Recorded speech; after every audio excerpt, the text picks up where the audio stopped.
Swastiastu. Om Swastiastu. Halo teman-teman, bagaimana kabar kalian hari ini? Semoga sehat selalu dan selalu dalam lindungan Tuhan Yang Maha Esa. Kembali lagi di sini dengan saya Cahaya di Podcast Penduker. Tak terasa podcast kali ini kita telah berada di episode kelima. Dan seperti episode sebelum-sebelumnya, episode kali ini dihadiri oleh bintang tamu yang sangat keren dan tentunya terkenal di kalangan kita semua. Marilah kita sambut Bapak I Gusti Putu Ngurah Dharma Utama. Seperti yang kita tahu, beliau adalah selaku Bapak Kepala Dinas Kabupaten Tabanan. Om Swastiastu Bapak, bagaimana kabarnya hari ini? Ya, hari ini baik dan syukur sekali. Hari ini juga hari weekend ya, kita libur. Nah, tentunya Cahaya datang ke rumah Pak, terima kasih hari ini. Ya, sama-sama Bapak, saya juga mengucapkan terima kasih. Baik Bapak, sebelum kita lanjut, kami dari tim jurnalis Penduker mengucapkan banyak terima kasih dan kami sangat merasa terhormat karena Bapak telah berkenan menjadi bintang tamu di episode podcast kali ini. Terima kasih banyak Bapak. Dan sebelumnya kita mulai, izin mungkin Bapak bisa menginformasikan lebih lanjut tentang identitas Bapak agar penonton di rumah bisa mengenal Bapak lebih jauh lagi. Baik Bapak, silahkan. Jadi terima kasih Om Swastiastu. Om Swastiastu. Cahaya, pada hari ini Bapak bangga sekali. Terima kasih Bapak. Teman-teman dari Penduker untuk podcast hari ini. Jadi bisa berkunjung baru kali ini Bapak didatangi sama anak-anak sekolah. Sudah 1 tahun jadi kepala dinas. Dan tentu sekaligus pada kesempatan ini Bapak perkenalkan diri ya. Tadi nama sudah kenal semua. Kalau Cahaya mungkin sudah kenal, kita sudah kenalan. Tapi teman-teman Penduker, kemudian teman-teman yang atensi pada acara Penduker podcast hari ini, mungkin dari sekolah lain se-Kabupaten Tabanan ataupun teman-teman warga sekolah dimanapun ada berada, kemudian teman-teman adik-adik dari seluruh Indonesia bahkan. Jadi hari ini saya I Gusti Putu Ngurah Dharma Utama. Kebetulan saat ini menjabat sebagai Kepala Dinas Pendidikan Kabupaten Tabanan. Jadi berbincang dengan Penduker, jurnalis dari Penduker SMP 2 Kerambitan. Berbahagia sekali bisa hadir pada kesempatan ini dan tentu mudah-mudahan apa yang menjadi obrolan hari ini bisa bermanfaat untuk kita semua, baik atas pengalaman keberadaan Bapak ya sebagai kepala dinas, kemudian kepada warga pendidikan di Kabupaten Tabanan, Provinsi Bali maupun di seluruh tanah air. Terima kasih. Itu dia informasi lebih lanjut dari Bapak sendiri. Dan mohon izin Bapak, sebelumnya kita melaksanakan opening bersama-sama terlebih dahulu. Saya contohkan ya Bapak. C2 telu, ubat pintu. Mari kita laksanakan bersama-sama Bapak. Oke. Saya hitung. C2 telu, ubat pintu.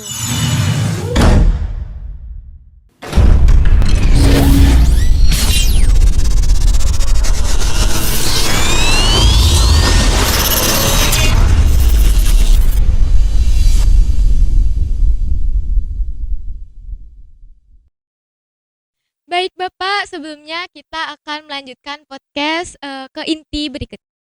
Izin bertanya Bapak, bagaimana perjalanan awal Bapak menjadi Kepala Dinas Pendidikan Kabupaten di Tabanan, Pak? Ya, jadi kalau bercerita bagaimana Bapak sampai di titik ini, ya, tentu sebagai seorang aparatur pemerintah. Jadi Bapak menyelesaikan pendidikan di Sekolah Tinggi Pemerintahan Dalam Negeri.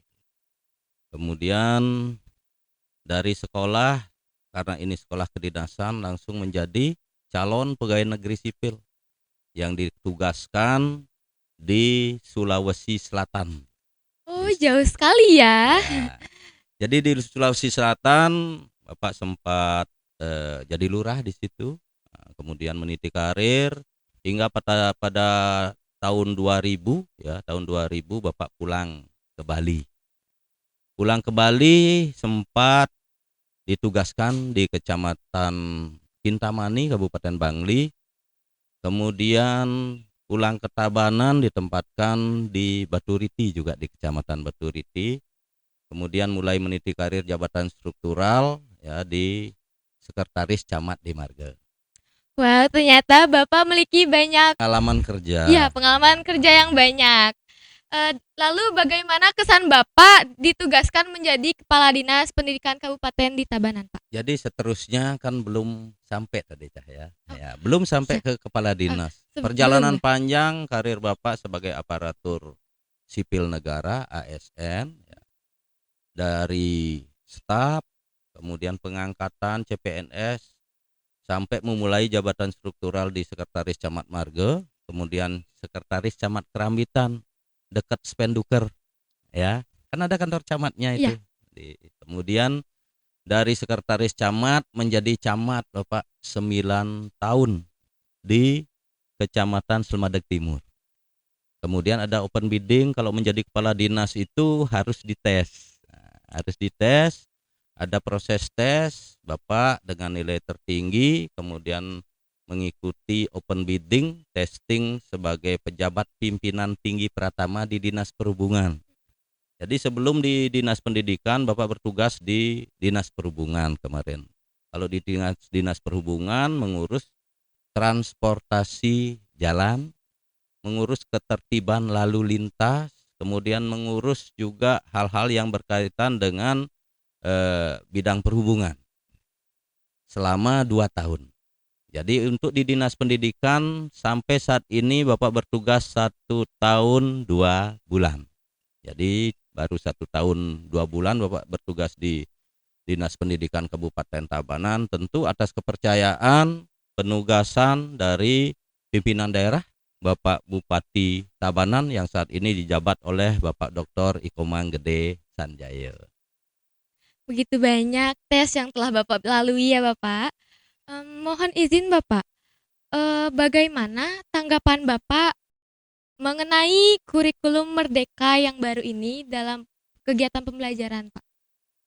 Jadi untuk penerapan kurikulum Merdeka, kebijakan kita di Kabupaten Tabanan, semua satuan pendidikan di Kabupaten Tabanan sudah mulai menerapkan kurikulum Merdeka, perubahan dari kurikulum 2013 ke kurikulum Merdeka mulai dari tahun 2022 kemarin. Penerapan kurikulum Merdeka tentu ada beberapa tahapan. Yang pertama, sosialisasi dilakukan, kemudian yang kedua bagaimana persiapan implementasi, kemudian bagaimana melakukan persiapan-persiapan di masing-masing satuan pendidikan. Kesiapan atas yang pertama tentu satuan pendidikan itu sendiri, bagaimana melakukan manajemen pengelolaan sekolah ya. Kemudian bagaimana juga menyiapkan sumber daya pendidik yang tentu sejalan dengan semangat dari kurikulum Merdeka. Kemudian yang seterusnya tentu penyiapan sarana prasarana. Jadi untuk di Kabupaten Tabanan dari tahun 2022 kurikulum Merdeka sudah mulai dilaksanakan. Tahu enggak apa kelebihan kurikulum Merdeka? Apa itu, Pak? Jadi kelebihan kurikulum Merdeka yang pertama memberikan kesempatan kepada pendidik dan peserta didik, guru dan Guru dan murid muridnya. untuk lebih bebas mengembangkan diri, meningkatkan kapasitasnya dalam melaksanakan pembelajaran. Jadi bagaimana potensi guru ya dengan kemampuan guru yang dimiliki itu yang ditonjolkan. Kemudian potensi murid juga itu yang ditonjolkan. Kemudian ada 3 ya. Jadi 3 perubahan besar dalam kurikulum Merdeka. Artinya ada 3 big change. 3 perubahan besar. Yang pertama, materi tidak banyak seperti dulu. Sekarang materi dikurangi tetapi pendalamannya ditambah. Kemudian di sekolah juga guru diberikan kebebasan. Jadi untuk menerapkan jam pelajaran sesuai dengan daya tangkap dari siswa Siswa, sendiri. ya. Jadi kalau ada ketertinggalan boleh ditambah jam Ditambah, ya. pelajarannya. Jadi kalau seperti Cahya, daya ingatnya, kecerdasannya bagus, lebih cepat, nanti lebih cepat dia selesainya. Kemudian yang ketiga tentu dalam proses kurikulum merdeka masing-masing sekolah memiliki kebebasan. Jadi kebebasan atas bagaimana melakukan mencapai daya tangkap output dari pembelajaran itu sehingga keberadaan guru dan murid nanti diberikan ruang yang lebih luas. Kemudian tentu juga atas potensi yang dimiliki. Pada prinsipnya tidak ada murid yang bodoh ya. Makanya Bapak sering sampaikan kepada seluruh guru-guru gitu, tidak ada murid yang bodoh. Ya. Jadi bagaimana kita memerangi kebodohan itu dengan memberikan informasi, keilmuan, pengetahuan yang dimiliki oleh para pendidik ditransfer kepada peserta didik ya. Jadi itu barangkali secara garis besar. Kalau diulas kurikulum merdeka ini panjang sekali. Nanti bosen teman-teman yang mendengarkan pada hari ini, nanti bosen ya. Jadi kalau mau lebih paham sekarang dunia informasi luar biasa. Ya. Silahkan barangkali searching ya, searching di Google. Kemudian kita punya media juga, Penduker juga punya media, Dinas Pendidikan punya media, Kementerian juga punya media, IG, GTK, Dirjen GTK juga punya media. Sehingga penerapan kurikulum merdeka tentu semangatnya tinggi. Kita di Tabanan, anak-anak Tabanan, generasi emas Tabanan juga sangat siap untuk melaksanakan kurikulum merdeka. Siap Bapak, terima kasih. Dan dari adanya profil pelajar Pancasila ini, apakah harapan untuk para siswa dan guru di zaman milenial ini, Pak? Jadi semangat dari kurikulum merdeka salah satunya bagaimana melakukan penguatan profil pelajar Pancasila. Jadi ada 6 karakter yang harus dibangun. Jadi 6 karakter yang harus dibangun. Yang pertama tentu bagaimana ketuhanan, iman, takwa kepada Tuhan Yang Maha Esa. Ini membentuk karakter ini sangat penting. Kemudian berkebinekaan global. Kemudian ada kreatif dan seterusnya, ada 6 karakter. Jadi 6 karakter itu di masa Bapak sekarang sebagai Kepala Dinas Pendidikan kita padukan dengan kearifan lokal. Jadi kearifan lokal tentu dengan mengadopsi visi Kabupaten Tabanan. Tahu visi Kabupaten Tabanan? Harus tahu nanti semua.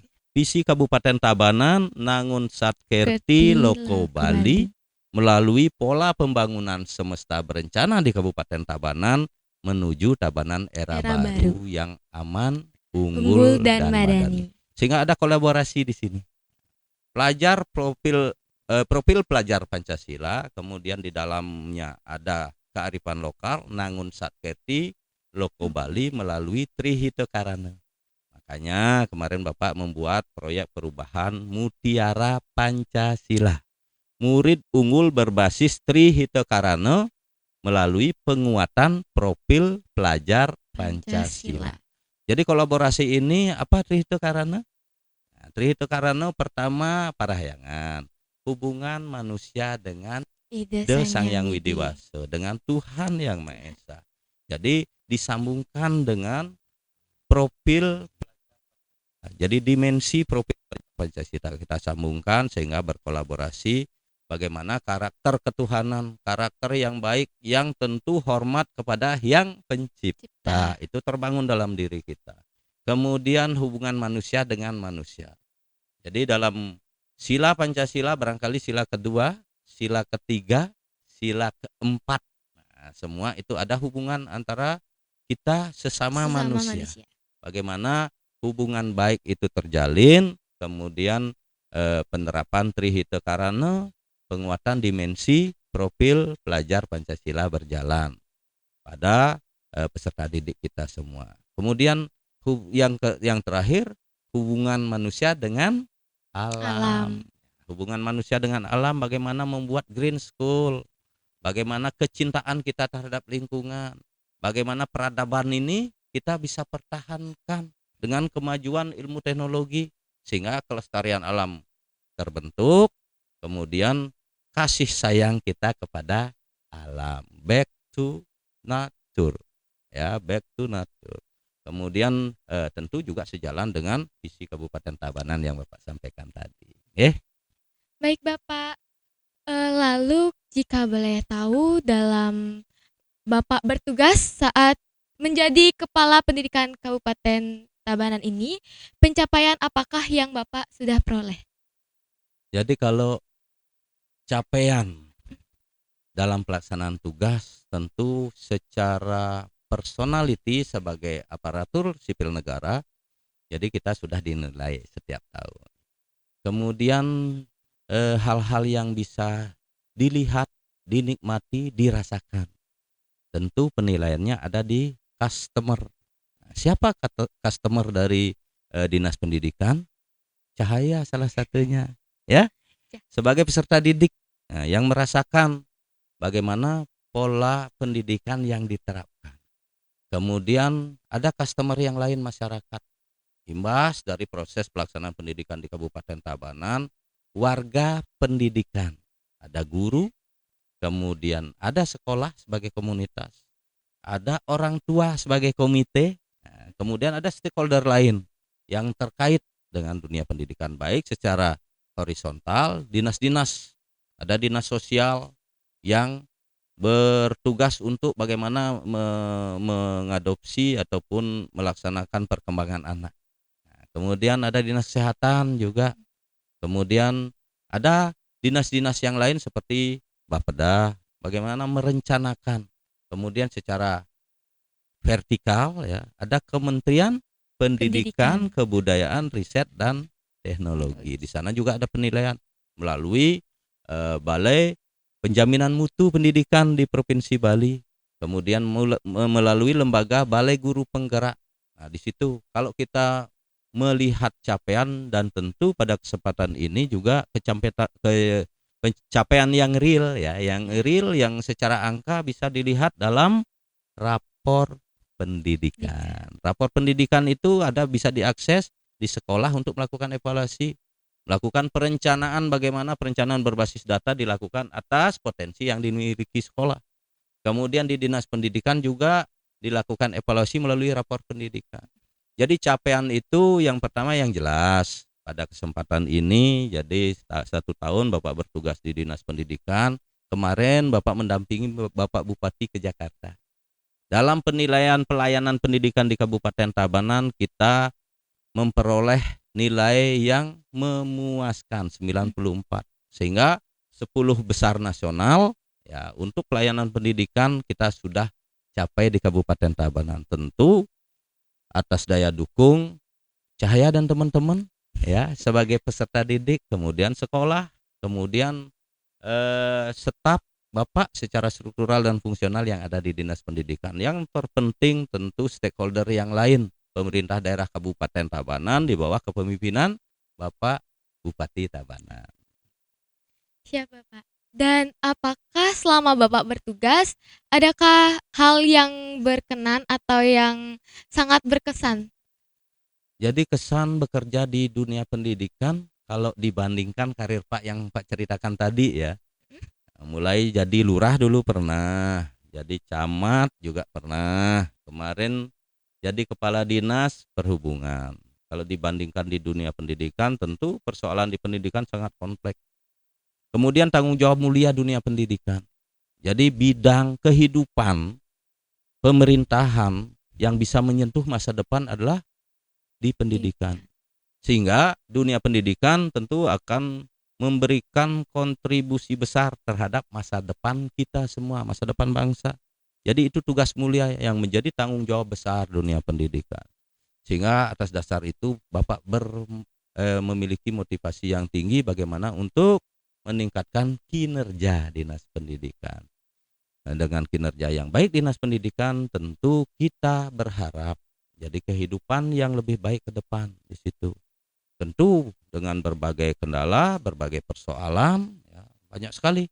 Jadi sekarang kita prosesnya bagaimana melakukan transformasi di dunia pendidikan. Jadi melakukan perubahan dalam segala hal. Peningkatan sarana prasarana pendidikan, peningkatan sumber daya yang ikut serta, yang terlibat dalam dunia pendidikan, baik itu guru, kemudian pengawas, kemudian tenaga-tenaga yang lainnya, bagaimana kompetensinya bisa meningkat. Kemudian bagaimana pendidikan juga memberikan kontribusi yang positif untuk transformasi di bidang sistem pembelajaran. Yang tadi sesuai dengan semangat dari kementerian melaksanakan kurikulum merdeka. Ya, melaksanakan kurikulum merdeka itu berbagai transformasi di dunia pendidikan, dan yang terakhir harapannya apapun yang kita lakukan transformasi di bidang pendidikan, Cahaya dengan teman-teman bisa menikmati, bisa meningkatkan kompetensi diri.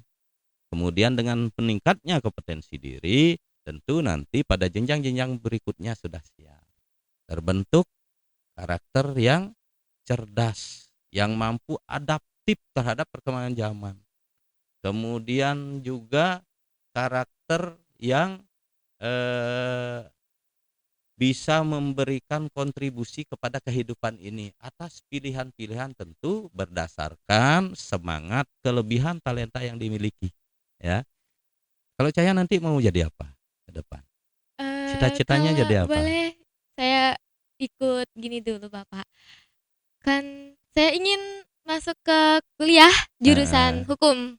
jadi bidang hukum, Iya, bidang bidang hukum hukum. Bapak. Kalau bidang hukum apa tuh? Bisa jadi Pengacara. hakim, bisa jadi pengacara. Jadi kalau jadi pengacara, pengacara yang profesional, yang bisa diandalkan, yang bisa membanggakan, kebanggaan atas diri sendiri, kemudian kebanggaan yang keluar dari orang tua sekarang, yang terpenting bisa membanggakan masyarakat, ya.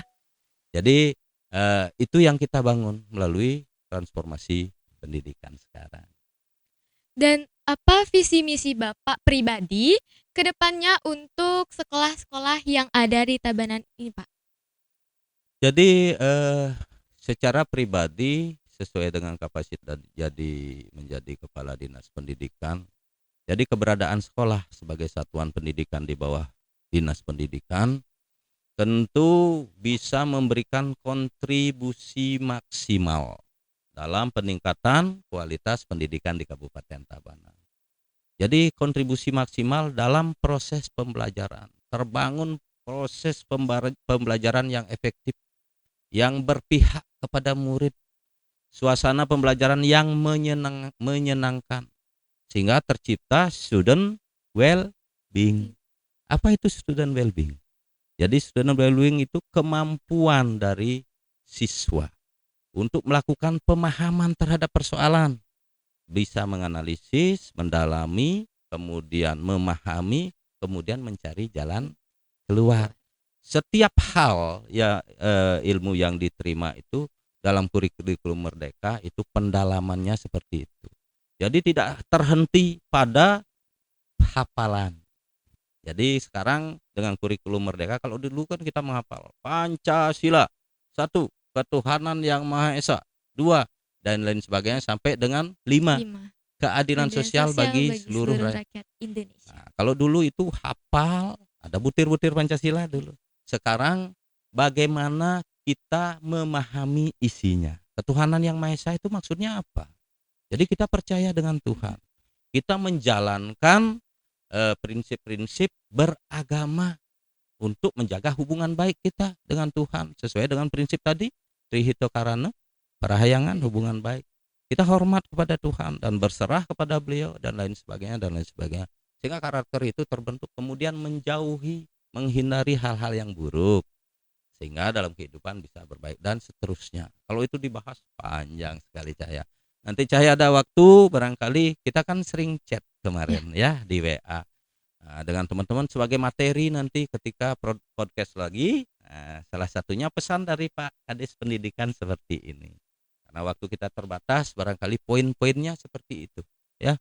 Jadi poin-poinnya seperti itu sehingga pemahaman kita atas pelaksanaan pembelajaran sampai dengan melaksanakan pendalaman, sehingga ilmu yang kita terima itu implementatif, bisa diimplementasikan, bisa dilaksanakan. Itu tujuannya. Ilmu ini gunanya untuk apa? Cara menggunakannya seperti apa? Itu semangat dari kurikulum Merdeka yang tentu menjadi tantangan. Ya, tantangan kalau dulu jadi murid itu dihafal saja cukup. Nanti ujian hanya hafalan itu menjadi jawaban-jawaban Jawaban. kita dalam melaksanakan asesmen ujian. Ya. Sekarang bagaimana penerapan lebih banyak. Gitu Cahaya ya. Baik, sebelum kita masuk ke inti podcast dan pertanyaan-pertanyaan dari teman-teman di Instagram, izin Bapak untuk memberikan iklan Ya. di sponsor utama kita yaitu Hoki Bank. Ya. Marilah teman-teman kita simak video yang satu ini. Oh, Swastiastu Kang Cita. Om Swastiastu jebeng ge. Aduh, apa kabar sekarang? Becek nih ke baik baik. Baik, baik. Baik. Waktu ini kan saya yang jadi bintang tamu. Ya, Sekarang gantian. Kamu yang jadi bintang tamu sekarang. saya. Ya. Ya. Bintang tamu spesial iki ya. Waktu Kenapa ini spesial? pas spesial, kamu orangnya sangat spesial di dunia ini. Masa. Iya. Nah, saya waktu ini kan ada pertanyaan dari netizen. Ya. Bagaimana kabar dengan HP-nya kamu? Ya. Saya mau tanya sekarang sama kamu. Masih HP-nya kamu nggak dapat sampai sekarang? Masih nggak dapat gitu, udah hilang. Nggak ada. Hilang sama sekali nggak dapat? Nggak maksudnya nggak ada niatan cari gitu? Hilang nggak apa namanya nggak ada kabar gitu? Nggak, kalau ada kabar tak cari gitu. Nggak ada kabar nih Setelah- gitu. Sekarang kan HP-mu udah hilang. Ya. Nggak ada niatan untuk beli HP baru lagi? Nggak. Kok nggak? Apa alasannya kamu nggak ada niatan lagi? Gimana ya? Ekonomi gitu salahnya apa? Ekonomi kenapa? Nggak ada uang. Nggak ada uang gitu? Ya, Kalau kamu nggak ada uang, Gung, tenang aja, Gung. kamu kasih uang. Sekarang ini ada Hoki Bank, Gung. Di sana bisa nabung. Apa itu Nabung Hoki apa? Bank? Hoki Bank itu bank bagus itu bisa nabung. Anak-anak bisa nabung. Dah, orang tua juga bisa nabung. Dewasa bisa nabung. Lansia bisa nabung. Lebih tepatnya leluhur bisa nabung. Wih, Semua keren. bisa nabung, Gung. Semua bisa nabung ya? Lebih jelasnya ini ada lagi apa tuh bisa nabung ya di sana untuk hewan-hewan bisa nabung di sana. Hewannya Bang. ditabung itu. Iya, lebih jelasnya ini penjelasannya saya kasih ya. Febri mana Febri ini? Febri masuk. Febri. Mana Febri?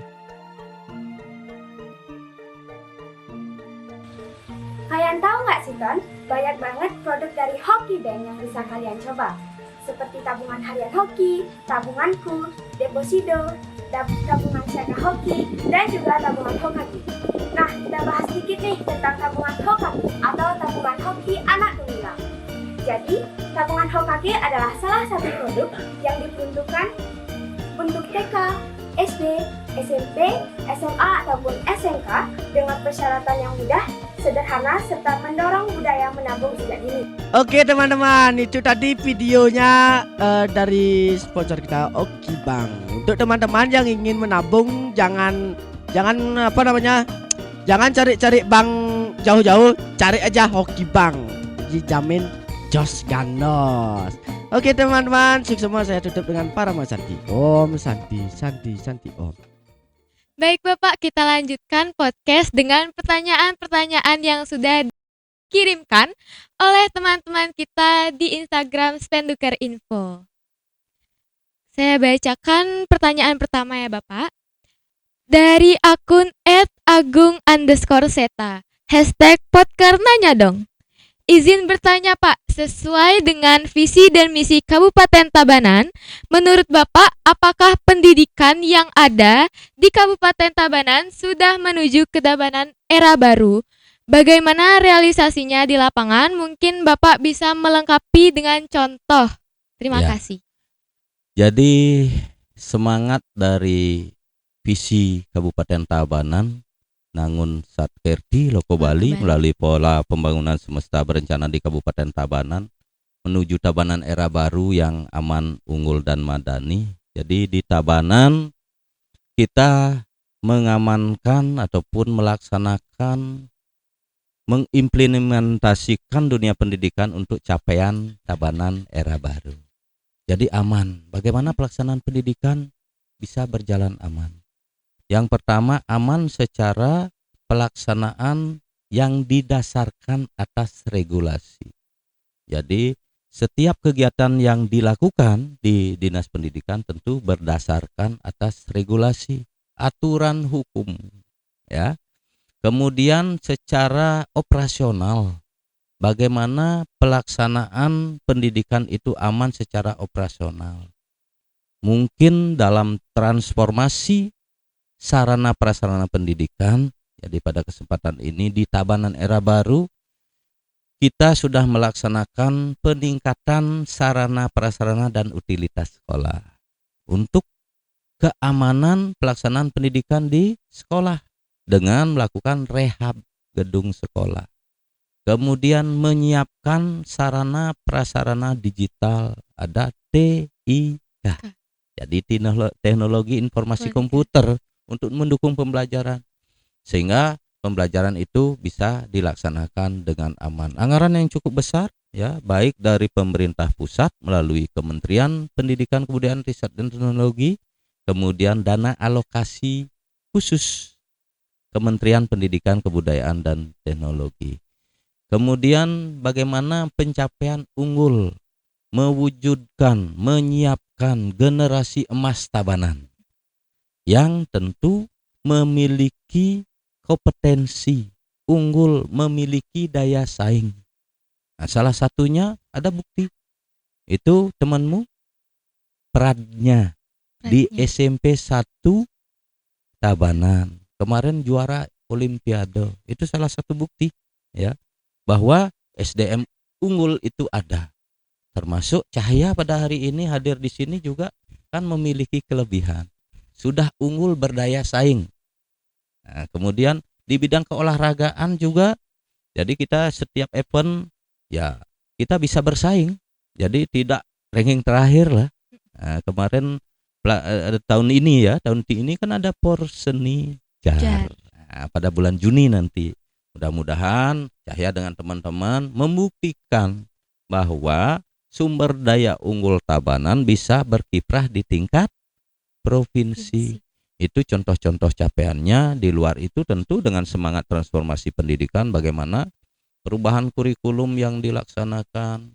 Nah, itu kan era barunya, hal yang baru dilakukan atas sinergitas satu jalur kalau bahasanya. Bagaimana kebijakan Kementerian Pendidikan, Kebudayaan, Riset, Teknologi, bagaimana kebijakan pemerintah daerah Kabupaten Tabanan di dunia pendidikan, sejalan untuk melakukan hal-hal yang baru. Kemudian perubahan lain juga, jadi dalam proyek perubahan upaya kita lakukan di Dinas Pendidikan melalui Mutiara Pancasila. Bagaimana membangun kolaborasi antara satuan pendidikan sebagai penyelenggara pendidikan formal dengan stakeholder lingkungan. Kemarin Svenduker kerjasamanya PKS-nya dengan Puri Kerambitan, betul? Ya, betul, Sudah ada dalam guide cilik yang bisa menerima mendukung pariwisata. Sudah ada teman-teman yang memiliki kemampuan untuk menampilkan talenta seninya untuk mendukung pariwisata Tabanan. Kemudian ada hal-hal yang lain di sekolah-sekolah lain. Kebetulan Cahaya dari SMP 2 Kerambitan, ya. Nah, itu perubahan-perubahan kecil yang wujudnya termasuk hal-hal yang lainnya. Transformasi pendidikan di Kabupaten Tabanan, mewujudkan Tabanan Era Baru ini terus digalakkan, ya. Cahaya, saya minta, jadi Pak minta dengan teman-teman mendukung ini menunjukkan pemerintah tanpa respon dari customer, dari pemakai kebijakan itu tidak akan maksimal. Tentu kita bersinergi, kemudian berkolaborasi, ada satuan pendidikan, ada komite, lembaga, orang-orang yang tergabung yang peduli pendidikan, ada Dewan Pendidikan sebagai pengawas pelaksanaan pendidikan, termasuk masyarakat dalam kelembagaannya, ya, baik mungkin pemerintahan desa, adat dan lain sebagainya berkolaborasi untuk memajukan pendidikan Tabanan, ya. Baik Bapak, saya lanjutkan dengan pertanyaan berikutnya dari akun @igusti_kd_agung. Izin bertanya Pak, bagaimanakah pendapat Bapak tentang pendidikan kita saat ini? Iya, pendidikan kita saat ini kalau menurut Cahya gimana jadi murid? Pendidikan kita maju ya Pak, karena adanya kurikulum merdeka juga. Ya, Dari sebelumnya saya melihat banyak praktek-praktek dari sebelumnya mungkin lebih banyak ke materi, kita sekarang lebih banyak ke praktek Pak. Jadi banyaklah peluang kita nggak cuma mengetahui materinya saja, tapi kita bisa untuk mempraktekannya, kita tahu caranya bagaimana menjalankannya. ya. Artinya itu salah satu testimoni. Bicara tentang bagaimana pendidikan Tabanan lebih banyak masyarakat boleh menilai. Kemudian kita sebagai pemerintah yang melaksanakan tugas-tugas pemerintahan di bidang pendidikan terus berbenah, melakukan transformasi di bidang pendidikan. Kondisi pendidikan Tabanan saat ini kalau Pak ditanya pasti baik karena Pak pimpinan yang mengkoordinir pelaksanaan pendidikan. Tetapi Pak sebagai pimpinan tentu tidak boleh besar kepala, ya, besar kepala. Tetapi dalam baik itu pasti ada kekurangan-kekurangan yang tentu dalam setiap program tahunan kita lakukan evaluasi, kita lakukan perbaikan dalam segala hal. Perencanaan dalam manajemen pengelolaan sekolah. Kemudian penguatan kurikulum merdeka sebagai semangat perubahan transformasi di bidang pendidikan dalam bidang kurikulum. Nah, terpenting sekarang ada hal penguatan profil pelajar Pancasila yang menjadi bagian dari operasional kurikulum merdeka yang menjadi semangat. Makanya Cahya dengan teman-teman kan banyak prakteknya. Ya. Nah, praktek itu tujuannya apa? Kesiapan. Jadi kesiapan peserta didik, kesiapan murid-murid, kesiapan Cahya dengan teman-teman untuk menjawab persoalan-persoalan, ya, yang ada di masyarakat, untuk bisa mendata, kemudian melakukan analisis terhadap persoalan-persoalan lingkungan seperti apa sekarang. Nah, kemudian persoalan pendidikan termasuk sekarang tenaga pendidik ada yang kompetensinya rendah, ada yang kompetensinya sedang, ada yang kompetensinya tinggi. Jadi kalau bicara bagaimana kondisi pendidikan sekarang, kalau Pak sih dari evaluasi ya bagus, bagus. Kemudian dengan bagus itu tentu kita capaiannya yang bagus berkualitas. Senantiasa kita bersama-sama untuk melakukan transformasi perubahan ke arah yang lebih baik dengan berbagai segi dalam pelaksanaan dunia pendidikan. Siap Bapak. Pertanyaan selanjutnya dari jurnalis SMA Negeri 1 Kediri dengan akun Bakta News. Izin bertanya Bapak, apakah program yang sedang dijalankan oleh pihak Dinas Pendidikan untuk perkembangan sistem pembelajaran di sekolah saat ini, khususnya dalam ruang lingkup Kota Tabanan sendiri? Jadi terima kasih dari Bakta News ya, Bakta News. Ini hebat nih, Spenduker banyak sekali followernya ya. Jadi bagaimana kita Dinas Pendidikan Kabupaten Tabanan melakukan apa tadi? Program apa yang sedang dijalankan? Program yang sedang dijalankan. Yang program utama banyak program. Jadi program di bidang pendidikan itu ada berbagai transformasi pendidikan dilakukan. Ya.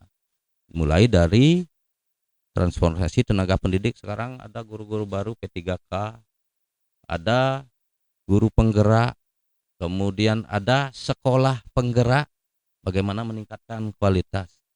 Itu transformasi tenaga pendidik kita. Kemudian transformasi di bidang infrastruktur sarana prasarana pendukung pendidikan, perbaikan sekolah.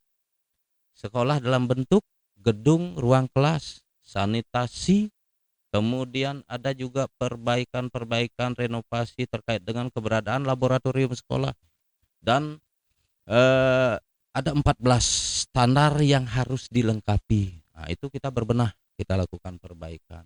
Kemudian di bidang kurikulum, ya, di bidang kurikulum, kemudian atas persoalan lemahnya, belum tercapainya standar yang maksimal, literasi dan numerasi. Ini yang sedang Bapak sampaikan kepada satuan pendidikan. Jadi tadi juga Bapak rapat dengan para kepala sekolah se-Kabupaten Tabanan. Pak sampaikan bagaimana menumbuh kembangkan budaya literasi di sekolah dengan cara-cara yang baru. Salah satunya pemanfaatan lingkungan sekolah. Jadi lingkungan sekolah itu biar bisa mengedukasi, biar bisa mengembangkan budaya literasi kita. Jadi diberikan ataupun dilakukan hiasan tulisan yang membangkitkan motivasi, yang mendukung penguatan budaya literasi di sekolah. Nah, di sekolah Cahaya sudah dilakukan itu? Sudah. Ada di kelas, ada tulisan-tulisan yang memotivasi. Banyak sekali Bapak. Banyak sekali. Nah, itu salah satunya. Kita sekarang di lingkungan sekolah kita tambah. Kemudian saat ini kita juga dari Dinas Pendidikan menginstruksikan untuk membangun kolaborasi satuan pendidikan, kolaborasi sekolah dengan stakeholder, ya. Jadi bekerja sama. Di lingkungan terdekat ada lingkungan pariwisata. Di Kediri ada Tanah Lot.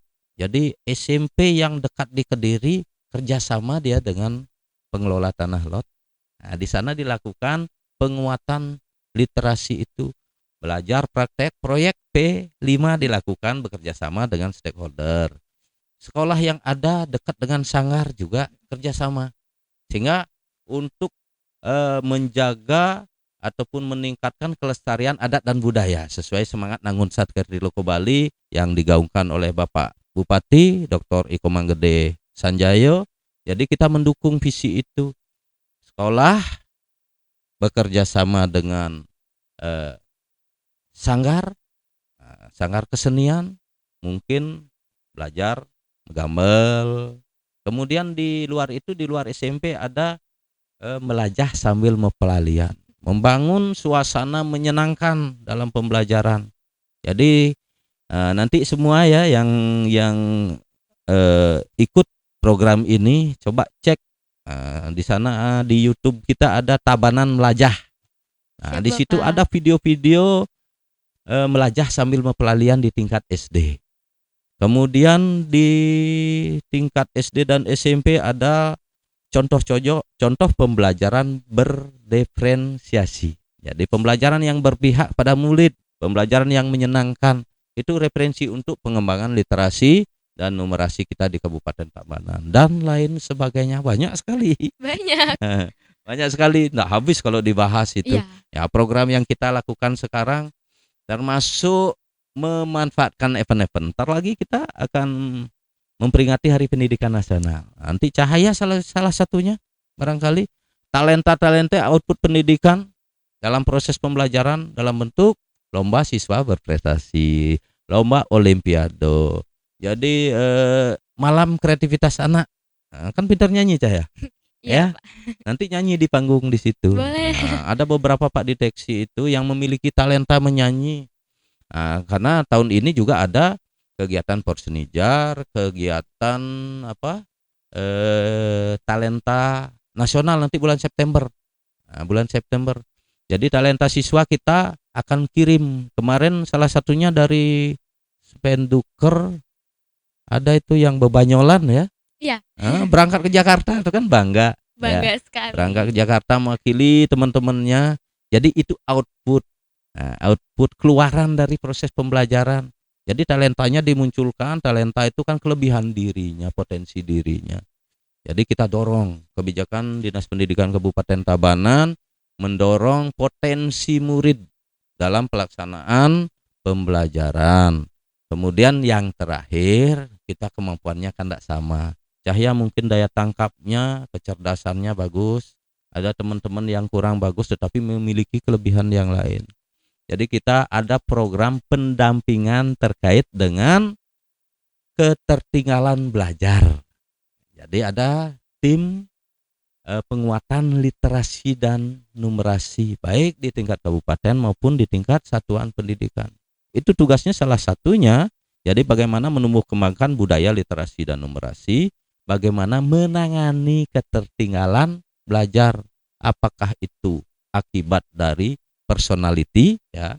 Jadi teman-teman Cahaya yang barangkali kemampuan daya ingatnya untuk menerima baca tulis hitung calistung baca tulis hitung di kelas SMP kelas berapa? Kelas 7 ya. Kelas 7 ya. Kelas 7 belum lancar calistung baca tulis hitung.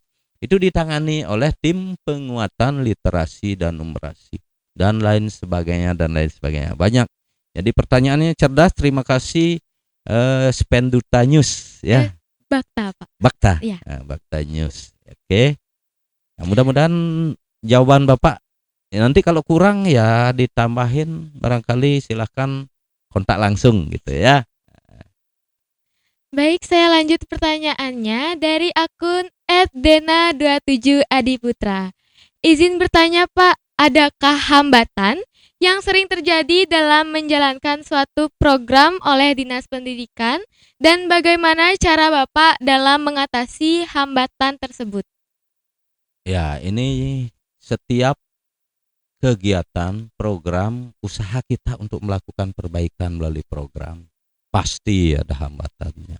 Jadi tidak mulus. Sekarang kita saja, ya anak-anak aja kalau mau jadi juara 1 kan pasti hambatannya. Hambatannya barangkali paketnya habis kan hambatan. Jadi setiap program juga ada hambatan. Jadi bagaimana kita mengatasi hambatan? Tentu yang pertama kita melakukan pendataan. Jadi pendataan atas indikator-indikator yang mensukseskan program. Kemudian dari indikator-indikator itu, jadi tentu kita melihat potensi keterbatasannya yang mana. Kemudian dari potensi keterbatasan itu, tentu kita melakukan upaya memaksimalkan potensi itu. Nah, contoh sekarang kalau di keluarga, penghasilan keluarga rendah. Pak sebagai pegawai negeri penghasilan rendah, ya bangkitkan jiwa entrepreneur, jiwa bisnisnya bangkitkan dengan memanfaatkan potensi sehingga pendapatan kita rendah untuk mensejahterakan. Demikian juga di program pendidikan.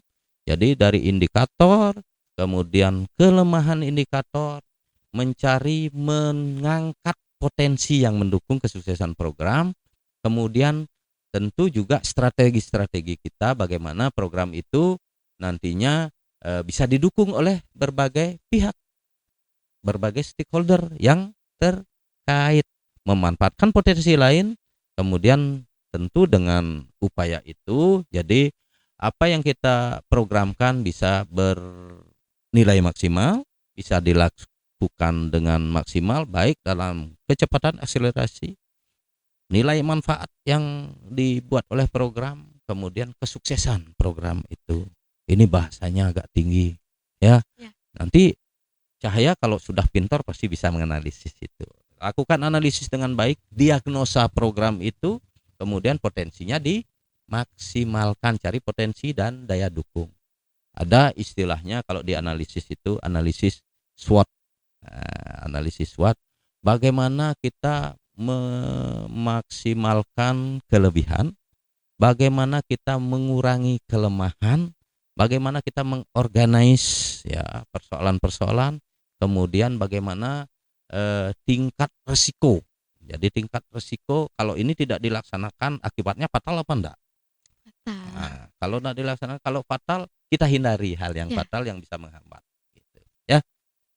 Baik Bapak, pertanyaan ini dari perwakilan dari SMP Negeri 5 Kediri dari akun @surya_gp_09. Izin bertanya Pak, saya Surya Agni, perwakilan dari SMP Negeri 5 Kediri. Dalam perkembangan zaman globalisasi ini, kesenian seperti tabuh, tari, seni lukis, dan lain-lain yang merupakan ciri khas budaya Bali mulai memudar di setiap sekolah. Bagaimanakah tanggapan Bapak tentang ini? Apakah ada solusi ke depan, misalnya mengadakan event-event seperti lomba gender, lomba tari, lomba seni, dan lain-lain dalam Hardiknas berikutnya? Ya. Jadi apa kabar SMP 5 Kediri? Ada perwakilannya terkait dengan pelestarian adat dan budaya. Dalam rumah besar visi Kabupaten Tabanan ada Nangun Satkerti Loko Bali. Implementasinya di dunia pendidikan apa? Jadi tahun lalu Bapak program Hari Pendidikan Nasional. Di YouTube Tabanan Melajah dicek. Di YouTube Tabanan Melajah kita tahun lalu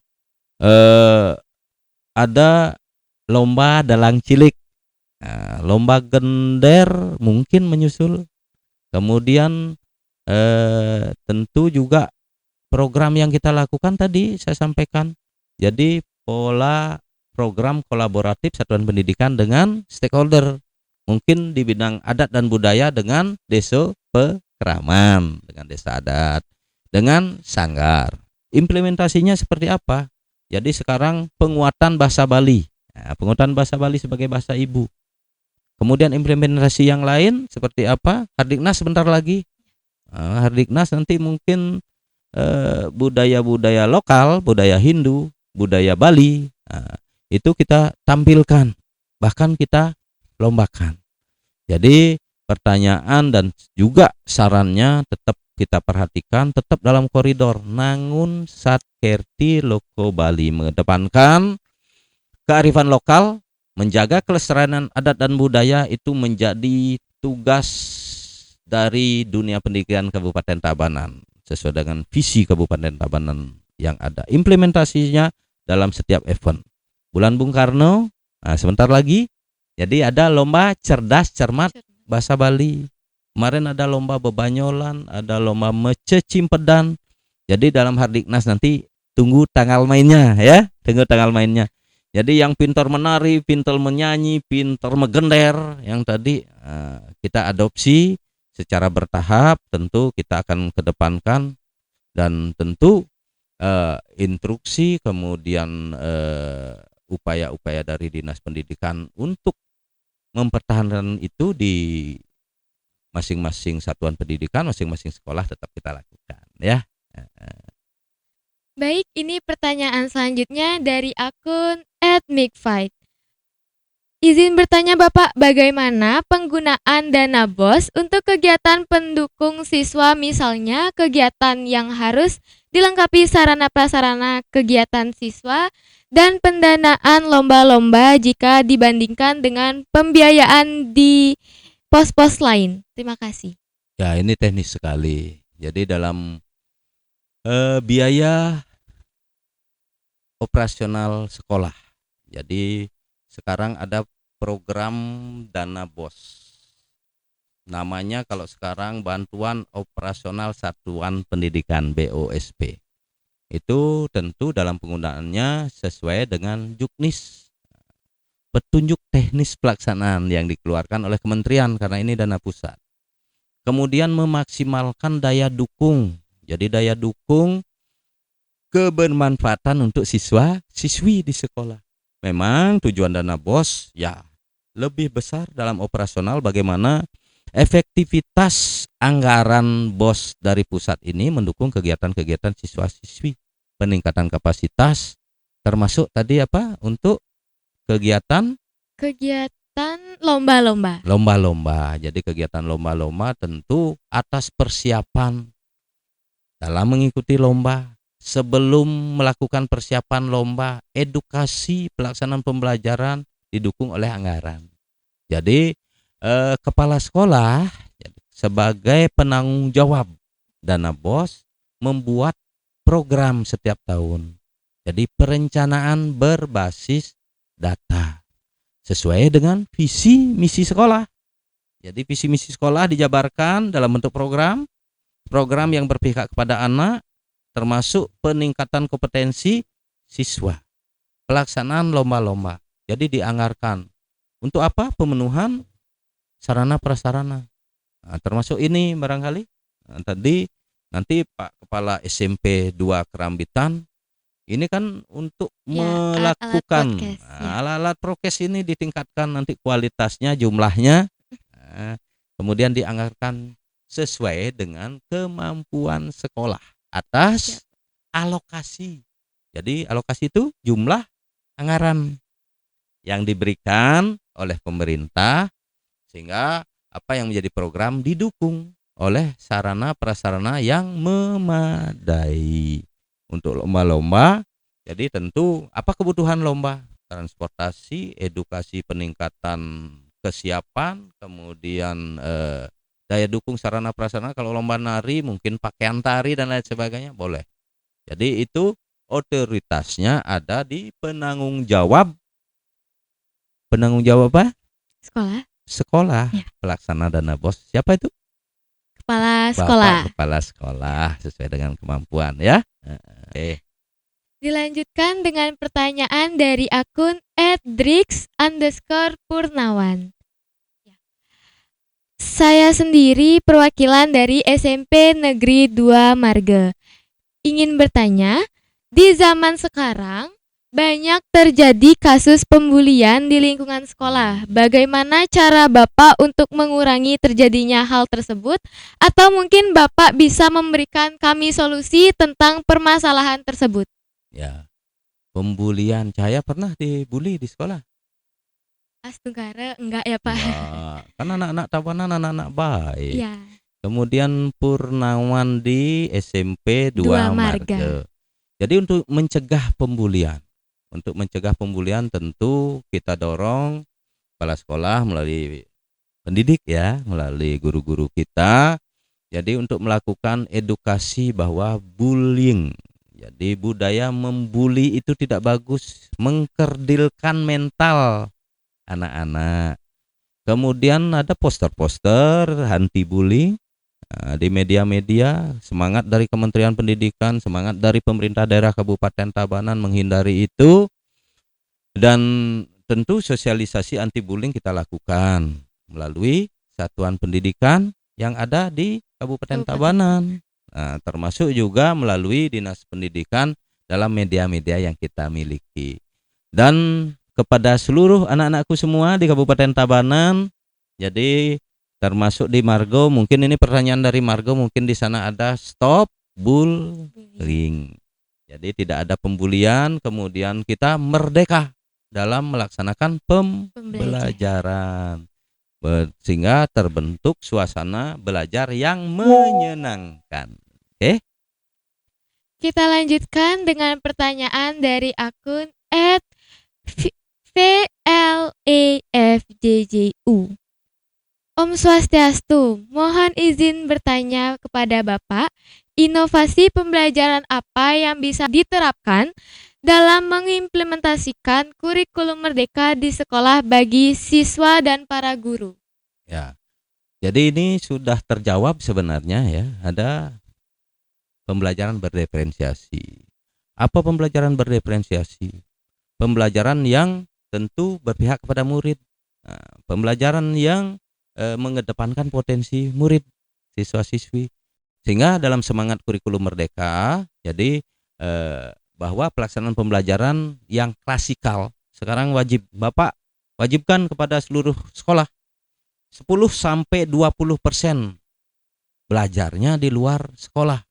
Dengan proyek perubahan Mutiara Pancasila juga membangun kolaborasi, itu salah satunya yang kita lakukan.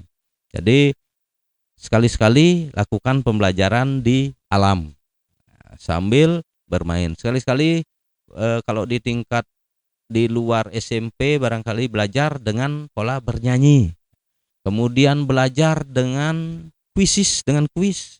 Nanti belajar dengan game. Nah, itu supaya cara belajar kemudian proses belajar itu menyenangkan, menarik. Nah, bagi teman-teman, bagi anak-anak itu supaya menarik.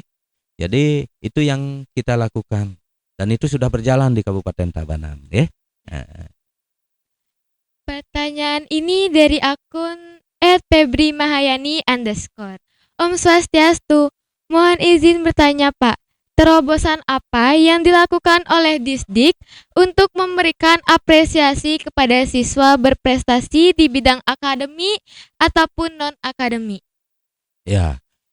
Jadi tentu atas kelebihan, atas talenta yang dimiliki peserta didik dalam penyelenggaraan event-event yang berprestasi, ya, yang berprestasi. Tentu yang pertama kita memberikan kesempatan untuk mengeksplor, untuk menunjukkan talentanya, apakah itu di bidang akademik maupun non akademik.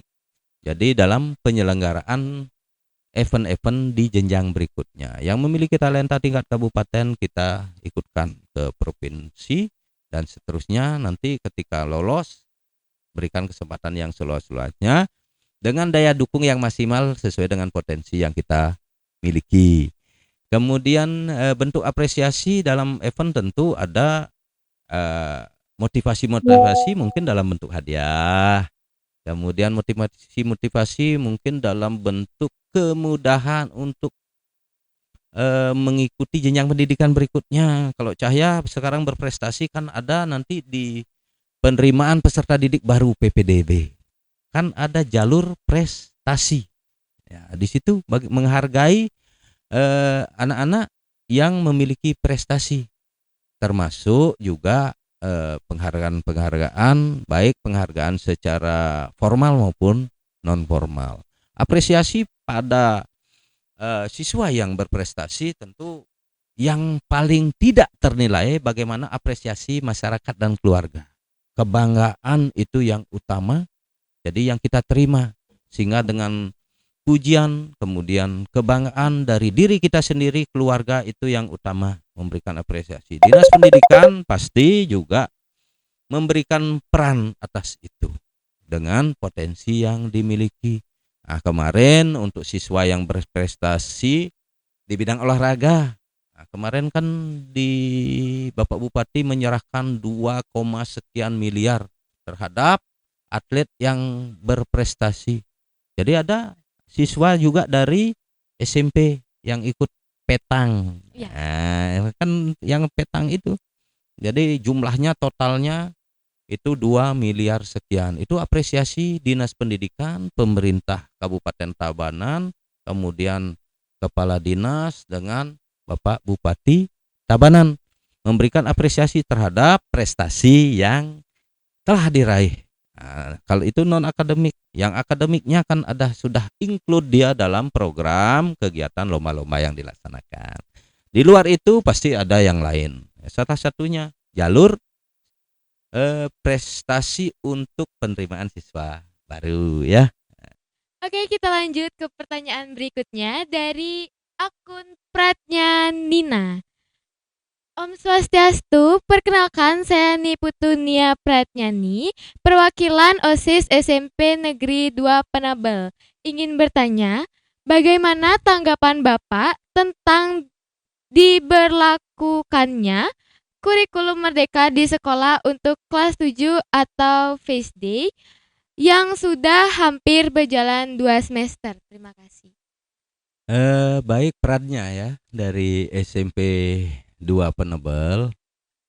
Tentunya pemberlakuan kurikulum merdeka yang menjadi semangat transformasi pendidikan oleh kementerian untuk yang di kelas 7 yang kemarin jadi tahun 2022 kita laksanakan. Tentu perlu dilakukan penyempurnaan.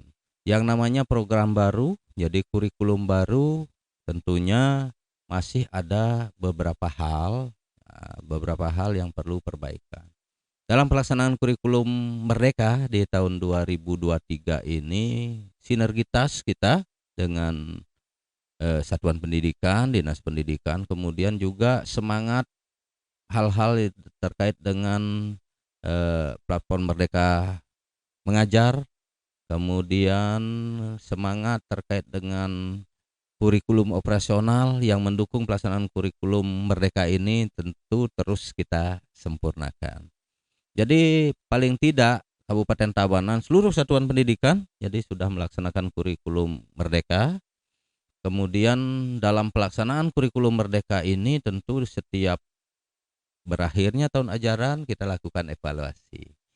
Dari semangat dari kurikulum Merdeka tentunya setiap stakeholder yang berperan di situ juga melakukan evaluasi. Apakah itu guru sebagai pimpinan belajar di sekolah, kemudian juga program dari masing-masing sekolah ya untuk penguatan pelaksanaan kurikulum Merdeka atas daya dukung.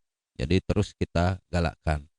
Jadi semangatnya kita harus meningkat. Jadi tidak hanya di kelas 7, kelas 8, 9 juga nanti mengikuti. Makanya kenapa di kelas 7 kemarin kita awali supaya pondasinya. Kelas 7 kan kelas awal. Jadi pondasinya di kelas 7, nanti di kelas 8 berlanjut lagi sehingga dalam peralihan ini jadi peserta didik kemudian evaluasi terhadap program pemerintah pusat melalui Kementerian Pendidikan Kebudayaan bisa dilakukan evaluasi. Yang jelas semangatnya sesuai dengan instruksi kementerian bahwa tahun 2024 jadi 2024 kita semua melaksanakan kurikulum Merdeka gitu Cahya. Sebenarnya tidak ada hal yang prinsip yang bisa menghambat pelaksanaan kurikulum Merdeka karena keterbukaan, keluasan, kemerdekaan, kebebasan. Kemudian mengedepankan potensi yang dimiliki. Itu semangat dari kurikulum Merdeka sehingga pada kesempatan ini tentu kesulitan dari peserta didik saya rasa tidak. Cahya kesulitan enggak melaksanakan kurikulum Merdeka?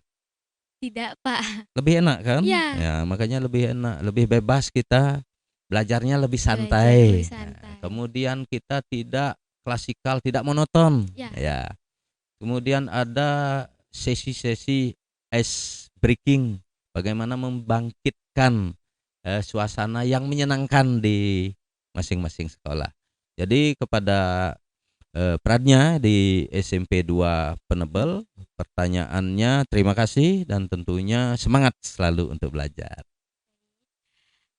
Pertanyaan selanjutnya dikirimkan oleh akun @rici_septiandana. Om Swastiastu Bapak, izin bertanya, hal apa yang biasanya Bapak lakukan ketika di hari libur? Apakah menjalankan hobi atau sebagainya, Pak? Terima kasih. Waduh, hari libur banyak yang bisa Pak lakukan. Jadi Pak bukan tipe orang yang suka berdiam diri. Hari libur, hari ini kan hari libur. Tapi tadi ada tugas dari Bapak Bupati, Bapak membuka kegiatan pemanfaatan gedung PAUD baru di Taman Sekar. Tadi juga ada rapat dengan para anggota MKKS Kabupaten Tabanan. Walau hari libur, tugas-tugas tetap Pak jalankan sebagai ASN, sebagai pengabdi, pengabdi masyarakat di dunia birokrasi. Kemudian di luar itu hobi Pak banyak saya. Ya, hobi Pak banyak. Pak itu suka tantangan. Pak Sama suka dong, Pak. Iya, harus suka tantangan Iya. supaya kita lebih termotivasi maju. Jadi suka tantangan walaupun sekarang tahu umur Pak berapa? Kira-kira berapa umur Pak? Takut nggak sopan ya. Enggak apa-apa, kok enggak sopan. Jadi Hmm, Pak sebentar lagi sudah 50 tahun. Fisik Pak sudah mulai melemah tetapi pengalaman dan daya pikir Pak masih bisa digunakan maksimal. Dengan umur yang begitu Pak masih suka ngetril. Ngetril kan itu memacu adrenalin. Iya. Nah, itu hobi Pak. Kemudian hobi Pak juga kalau hari libur biasanya bersih-bersih ya. Pak suka kebun. Nah, di rumah kan ini kebun. banyak sekali ini. Heeh. Pepohonan bunga-bunga. Ya, itu hobi. Iya. Di samping ibu juga. Ibu tadi udah kenalan sama ibu Pak. Hobinya sama gitu, suka berkebun. Kemudian di luar itu di sini ada alat nyanyi untuk menghilangkan penat, kadang-kadang nyanyi. Pak juga suka nonton film Pak suka. Cuman dalam nonton film Pak suka film-film yang politik ya. Nah, film politik, film yang ada hubungannya dengan profesi Pak, pemerintahan. Sekarang karena jadi kepala dinas pendidikan di hari libur juga Pak searching. Nah, searching kebijakan-kebijakan terkait dengan dunia pendidikan. Tadi kurikulum merdeka bagaimana Pak meningkatkan kompetensi Pak. Jadi manfaatkan juga waktu libur untuk hal-hal seperti itu di luar tugas dan kewajiban Pak sebagai kepala keluarga. Jadi sekarang anak Pak 2 udah gede-gede, bentar lagi yang kuliah udah mau wisuda ini tahun ini. Satu lagi biasanya kalau hari libur pulang IB, izin bermalam karena salah satu anak Pak sekolah di sekolah kedinasan di perhubungan. Pak luangkan waktu juga untuk keluarga. Jadi kita mengatur waktu. Kalau Cahaya apa? Kalau hari libur ngapain? Mungkin mengisi waktu sama teman-teman Pak, Ya. main gitu. Jadi wajib, jadi masa anak-anak masa bermain itu juga harus lakukan.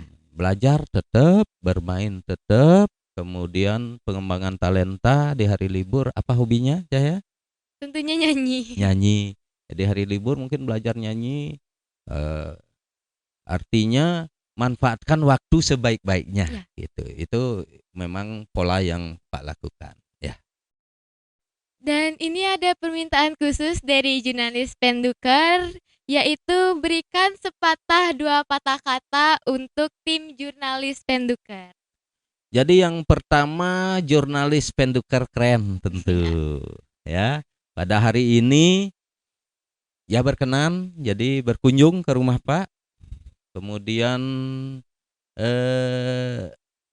jurnalis Penduker ini tentu menjadi penggerak